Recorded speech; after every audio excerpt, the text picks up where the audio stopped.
sa lahat ng oras, sa bawat araw. Ika'y laging tapat kong magmahal. Ang iyong kaawa ay magpawalang hanggan. Pinupuri, sinasamba kita, dakilang Diyos at Panginoon. Hello po, magandang umaga po sa ating pong lahat. Mula tayo naririto po sa ating programang Letter from Our Lover. So my message for today is entitled, Casting All Your Care Upon Him. Ipagkatiwala ninyo sa Kanya ang inyong kabalisahan. Taken from the book of 1 Peter chapter 5 verse 7, ganito po sinasabi ng English Standard Version. Casting all your anxieties on Him because He cares for you. Tagalog, Magandang Balita Biblia Version. Unang Pedro, Kabanata 5, Talata 7, ipagkatiwala ninyo sa Kanya ang inyong kabalisahan sapagkat Siya ang kumukupkup sa inyo. Lagi po pinagpapala ng Diyos sa Kanyang salita. Tayo po'y saglit na manalangin. Lord, basbasan niyo po kami ngayon umaga. Ikaw ang Diyos na kakatagpo sa lungin ng aming mga puso ngayon umaga. Salamat po. Ikaw ang maitaas, madakila. Sa pangalan ni Jesus. Amen. Glory to Jesus. Glory to God. People's biggest worries often revolve around finances, health, relationships, fear of something, mga kinakatakutan sa buhay, and the future or uncertainty about what lies ahead. At marami pang iba nakakapag-alala at nakakataas ang presyon.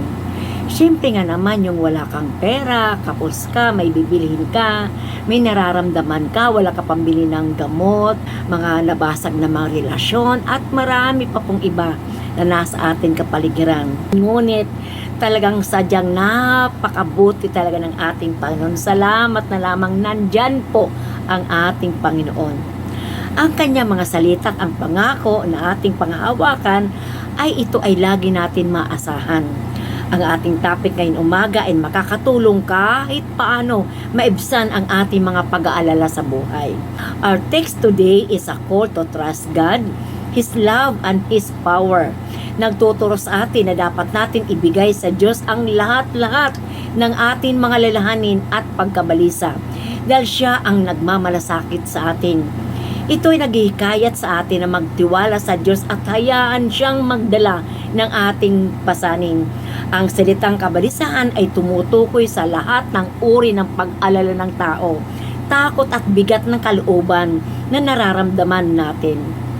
Pinapayo ng talatang ito na huwag natin bibit-bitin ang mga itong mag-isa, kundi ipasa natin sa Diyos. Sigurado hindi tayo niya pababayaan. Alam niya ng ating mga pinagdadaanan at tanda niya tayong tulungan sa anuman paraan. Because He cares for us and will handle them the best way. Dahil nga mahal na mahal tayo ng ating Panginoon at may pakialam Siya sa ating lahat.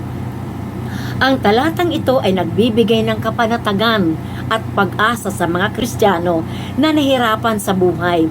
Ipinapakita nito na hindi tayo dapat mag-isa sa pagdadala ng ating mga problema dahil nandyan Siya na nagmamahal sa atin. Maaari tayo magkaroon ng kapayapaan sa ating mga puso sa pamagitan ng pagtitiwala kay Lord at pagbibigay ng ating mga lalahanin sa Kanya.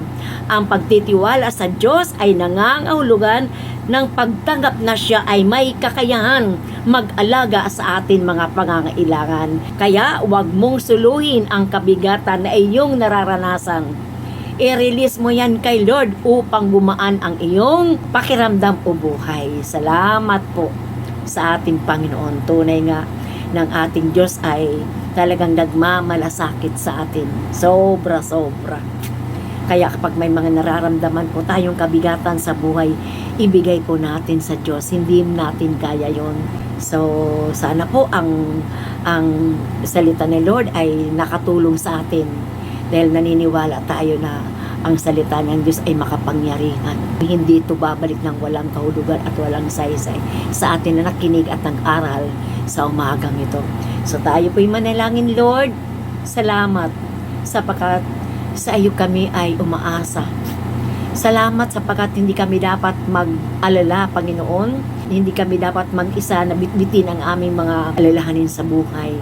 Sapagkat mismo ikaw ang nagsabi na mahal mo kami at kaya mo kaming tulungan. Kaya Ama, sa aking mga kapatiran, mga kaibigan na may mga pinagdadaanan kabigatan, tulungan niyo po at abutin, Panginoon. Hayaan niyo po na maranasan po namin kayo at maranasan po nila kayo sa kanilang mga buhay. Kaya Ama, salamat muli sa inyong presensya na lagi namin mararanasan, lalo tigit sa panahon na kami nabibigatan sa aming buhay. Mga suliranin na hindi namin kayang mapagtagumpayan, nagtatagumpay kami dahil sa iyo. Kaya Ama, nagpupuri po kami sa pangalan ni Jesus. Amen. Glory to God. So maraming salamat po at pagpalain ating Panginoon. Shalom everyone. Bye-bye. Hanggang sa muli. Niyakap mo